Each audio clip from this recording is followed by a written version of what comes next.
નમસ્કાર વિદ્યાર્થી મિત્રો, આજે આપણે કોર્પોરેટ એકાઉન્ટિંગમાં સેમ 3 ની અંદર કંપનીલક્ષી હિસાબી પદ્ધતિ કે જે એટલે કોર્પોરેટ એકાઉન્ટિંગ સબ્જેક્ટમાં આપણું પ્રથમ યુનિટ વેલ્યુએશન ઓફ ગુડવિલ પાઘડીનું મૂલ્યાંકન.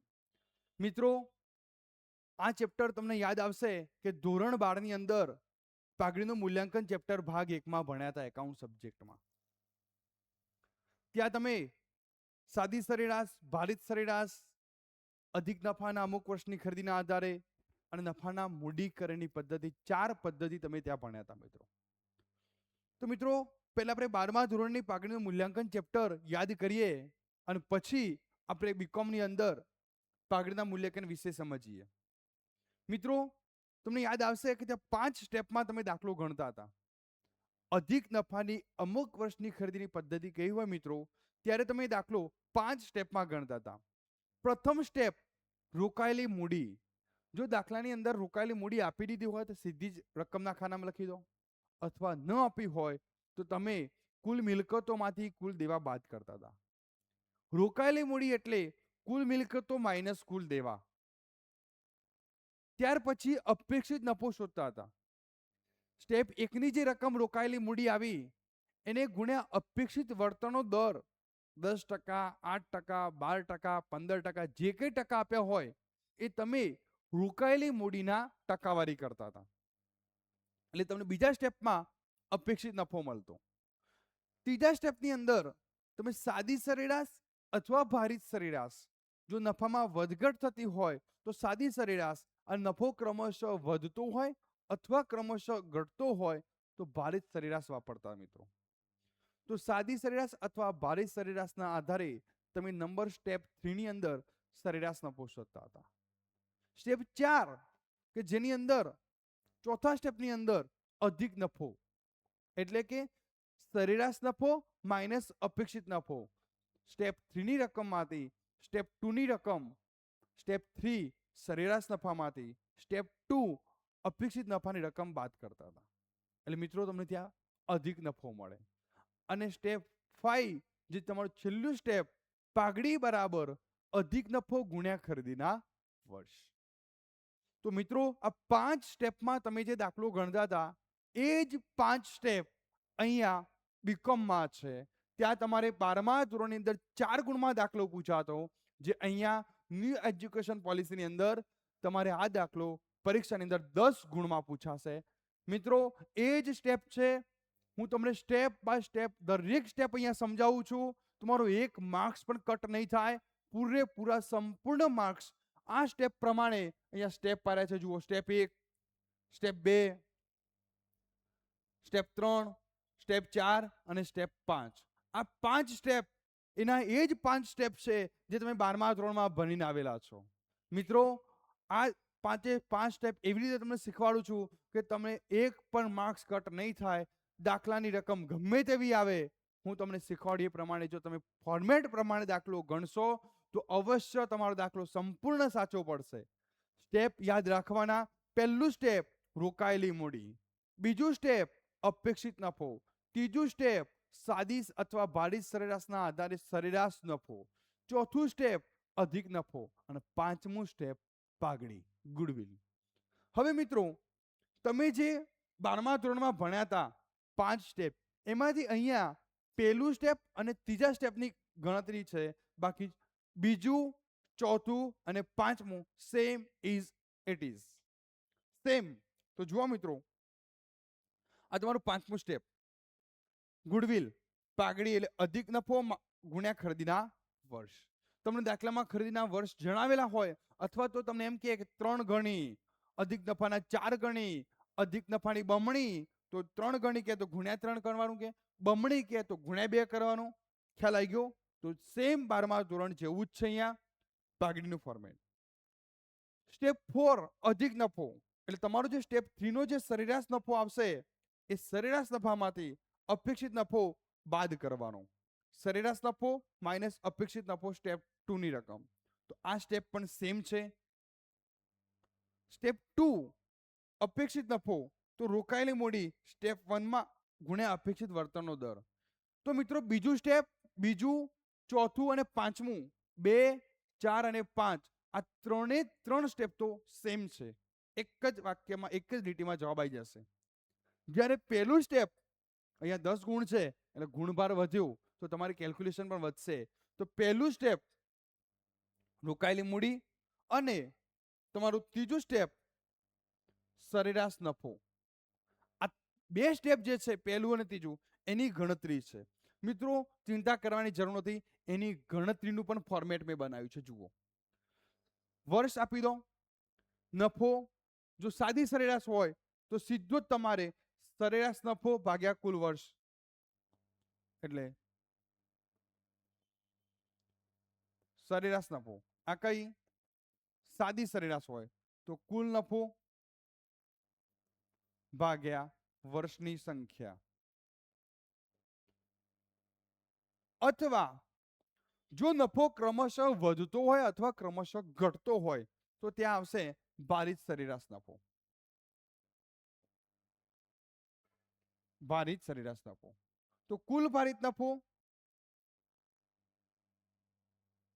ભાગ્યા કુલ ભાર. આ બંનેમાંથી કોઈ એક જ વપરાશે. જો નફામાં વધઘટ જોવા મળે તો આ પદ્ધતિ અપનાવવાની, અને જો નફો ક્રમશઃ વધતો હોય અથવા ક્રમશઃ ઘટતો હોય તો ત્યાં તમારે ભાર આપવાનો, 1, 2, 3 આવી રીતે, અને પછી એનો સરવાળો કરવાનો. પછી બાજુમાં નફો ગુણ્યા ભાર, અહીંયા નફો ગુણ્યા ભાર કરવાનો છે, અને પછી એનો સરવાળો કરવાનો. તો ટોટલ એટલે કુલ ભારિત નફો ભાગ્યા કુલ ભાર, એટલે તમને અહીંયા મળશે ભારિત સરેરાશ નફો. આ બંનેમાંથી કોઈ એક જ હશે. આ તો તમે કરતા હતા 12મા ધોરણમાં, પણ જે નવું જે છે એ ટેબલ બનાવ્યું છે. આ ટેબલ યાદ કરી જ લો. એ જે સરેરાશ નફો મળ્યો બંનેમાંથી જે હોય એમાંથી લેસ બિન ધંધાકીય રોકાણોનું વ્યાજ.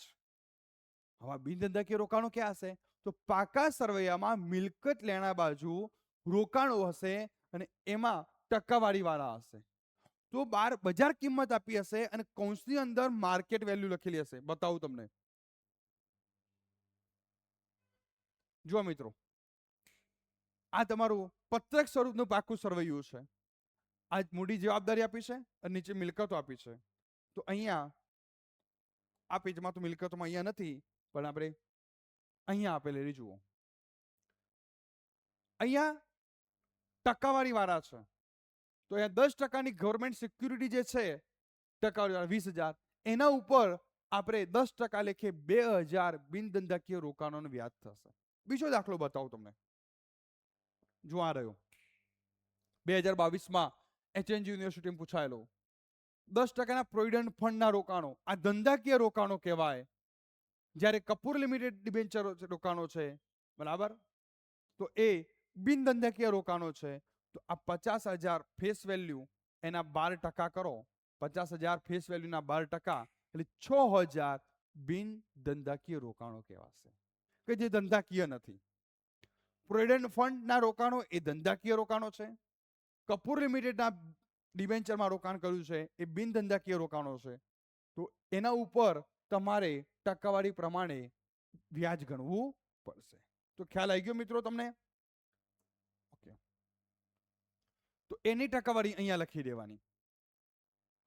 ત્યાર પછી નફામાંથી તમે લેસ એટલે બાદ કરશો એટલે આ જે જવાબ મળે એના ઉપર તમારે અહીંયા ટેક્સ ગણી કાઢવાનો.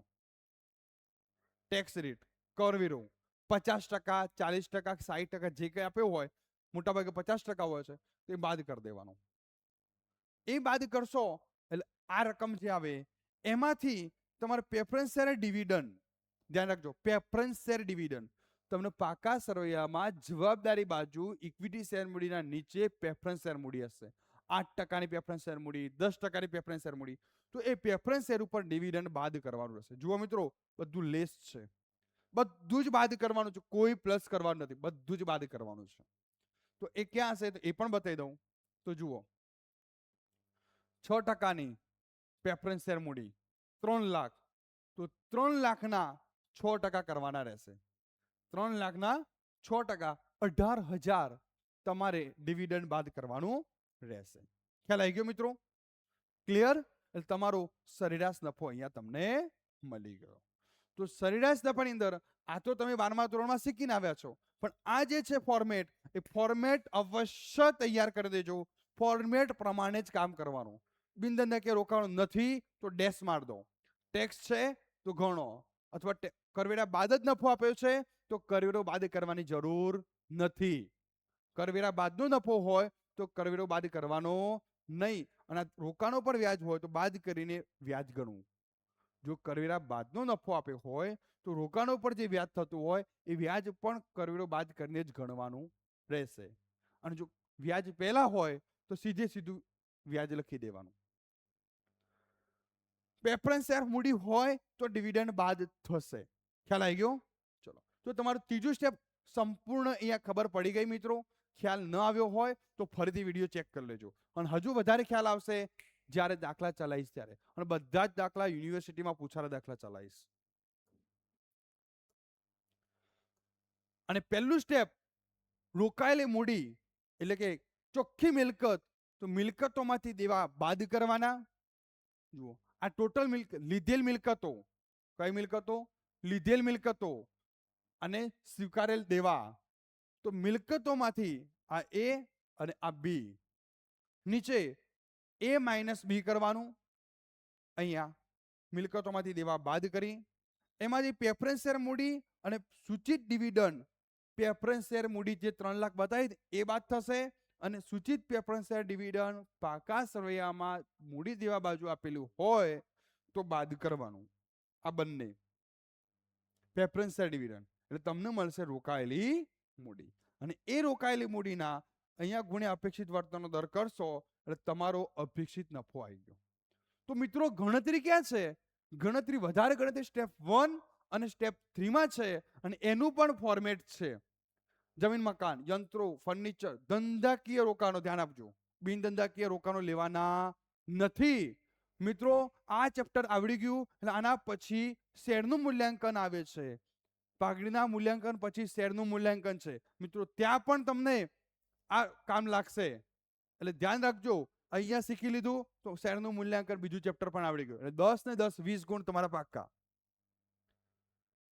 તો અહીંયા જે કોઈ મિલકતો લીધી હોય એ મિલકતો એની બજાર કિંમતે લેવાની, અથવા બજાર કિંમત ના આપી હોય તો ચોપડી કિંમતે.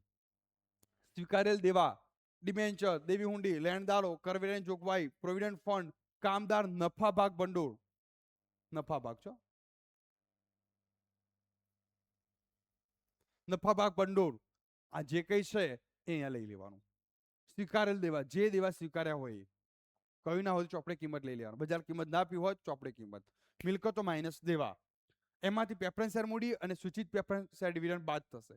રોકાયેલી મૂડી મળી, એ રોકાયેલી મૂડી ગુણ્યા અપેક્ષિત વળતરનો દર એટલે અપેક્ષિત નફો મળશે. પછી તમારે સરેરાશ નફો, સાદી અથવા ભારિત નફો શોધવા, એમાંથી બિનધંધાકીય રોકાણોનું વ્યાજ બાદ કરવાનું, એમાંથી ટેક્સ કરવેરો બાદ કરવાનો, અને પ્રેફરન્સ શેર ડિવિડન્ડ બાદ કરશો એટલે તમારો જવાબ સરેરાશ નફો આવી ગયો. આ સરેરાશ નફો માઇનસ અગાઉ સ્ટેપ 2 નો અપેક્ષિત નફો બાદ કરશો, અધિક નફો મળ્યો, એના ગુણ્યા ખરીદીના વર્ષ. તો મિત્રો અહીંયા ફોર્મેટમાં ખ્યાલ આવી ગયો. હવે આપણે અહીંયા એક દાખલો હું તમને ચલાવું, યુનિવર્સિટી 2023માં પૂછાયેલો. તો નેક્સ્ટ આપણું લેક્ચર હશે યુનિવર્સિટી 2023માં પૂછાયેલો દાખલો.